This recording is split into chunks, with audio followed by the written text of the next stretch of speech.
Selamat pagi Ibu dosen dan teman-teman semua. Perkenalkan kami kelompok 9 akan mempresentasikan hasil diskusi kami tentang inflasi. Pokok pembahasan yang pertama pengertian inflasi, yang kedua penyebab timbulnya inflasi, yang ketiga jenis-jenis inflasi, keempat dampak inflasi terhadap perekonomian, yang kelima cara mengatasi inflasi, dan yang terakhir peran bank sentral terhadap inflasi. Pengertian inflasi. Dalam ilmu ekonomi, inflasi merupakan suatu proses meningkatnya harga-harga secara umum dan terus-menerus, berkaitan dengan mekanisme pasar yang dapat disebabkan oleh berbagai faktor, antara lain konsumsi masyarakat yang meningkat, berlebihnya likuiditas di pasar yang memicu konsumsi atau bahkan spekulasi, sampai termaksud juga akibat adanya ketidaklancaran distribusi barang. Yang kedua, penyebab timbulnya inflasi. Inflasi dapat disebabkan oleh dua hal, yaitu yang pertama tarikan permintaan, dan yang kedua desakan produksi atau distribusi, atau juga termaksud kurangnya distribusi. Selanjutnya, jenis-jenis inflasi. Berdasarkan sifatnya, inflasi terbagi menjadi 4 jenis. 1. Inflasi ringan atau merayap.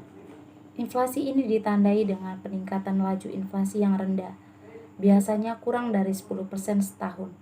Ciri dari inflasi ini adalah kenaikan harga yang relatif lambat dan berlangsung dengan lambat. Yang kedua, inflasi sedang. Inflasi ini sedikit lebih tinggi dibandingkan inflasi ringan. Lajunya berkisar antara 10-30% per tahun. Jenis inflasi ini ditandai dengan kenaikan harga yang cukup besar dalam waktu yang singkat. Yang ketiga, inflasi berat. Sesuai dengan namanya, kategori inflasi ini adalah inflasi yang tergolong berat, mencakup laju mulai dari 30-100% setahun. Pada tingkat ini, harga kebutuhan masyarakat naik secara signifikan dan sulit dikendalikan. Yang keempat, inflasi sangat berat. Jenis inflasi ini sangat dirasakan karena terjadi secara besar-besaran dan mencapai lebih dari 100% setahun. Indonesia pun telah mengalami hiperinflasi, bahkan mencapai 600% di tahun 1998. Penyebabnya karena terjadi pencetakan uang secara besar-besaran demi menutup defisit anggaran pada waktu itu. Inflasi berdasarkan asalnya antara lain, yang pertama, inflasi yang berasal dari dalam negeri.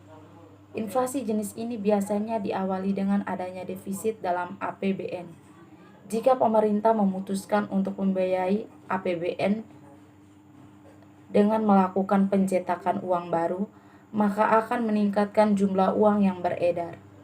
Nah, meningkatnya jumlah uang yang beredar ini akan cenderung meningkatkan harga-harga kebutuhan, akhirnya menimbulkan inflasi dalam negeri. Yang kedua, inflasi yang berasal dari luar negeri. Inflasi ini timbul karena naiknya harga-harga kebutuhan di luar negeri atau di negara-negara mitra dagang. Karena harga kebutuhan di luar negeri meningkat, otomatis harga barang tersebut pada saat dijual kembali di Indonesia juga akan menjadi tinggi.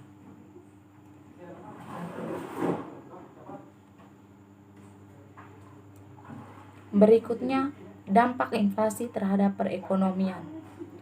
Inflasi memiliki dampak positif dan dampak negatif tergantung parah atau tidaknya inflasi. Apabila inflasi tersebut ringan, inflasi mempunyai pengaruh yang positif, yaitu dapat mendorong perekonomian lebih baik dengan meningkatkan pendapatan nasional dan membuat orang bergairah untuk bekerja, menabung, dan mengadakan investasi. Sebaliknya, dalam masa inflasi yang parah, yaitu pada saat terjadi inflasi tak terkendali atau hiperinflasi, keadaan perekonomian menjadi kacau dan perekonomian dirasakan lesu. Para penerima pendapatan tetap seperti pegawai negeri serta kaum buruh juga akan kewalahan menanggung dan mengimbangi harga, sehingga hidup mereka menjadi semakin merosot dan terpuruk dari waktu ke waktu. Bagi orang yang meminjam uang dari bank atau debitur, inflasi menguntungkan karena pada saat pembayaran utang kepada kreditur, nilai uang lebih rendah dibandingkan pada saat meminjamkan.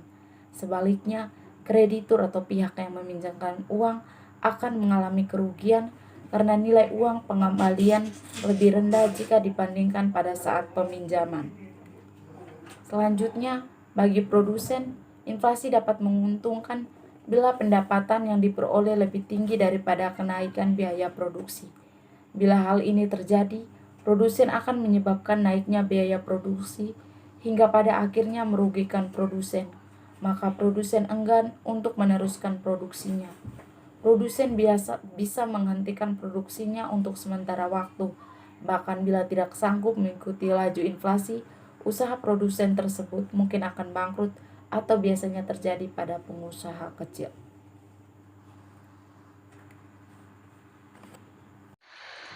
Cara mengatasi inflasi. Kebijakan yang bisa diambil untuk mengatasi masalah inflasi ada 3, yaitu pertama kebijakan moneter meliputi kebijakan penetapan persediaan kas, kebijakan diskonto, kebijakan operasi pasar terbuka. Yang kedua, kebijakan fiskal meliputi yang pertama menghemat pengeluaran pemerintah dan menaikkan tarif pajak.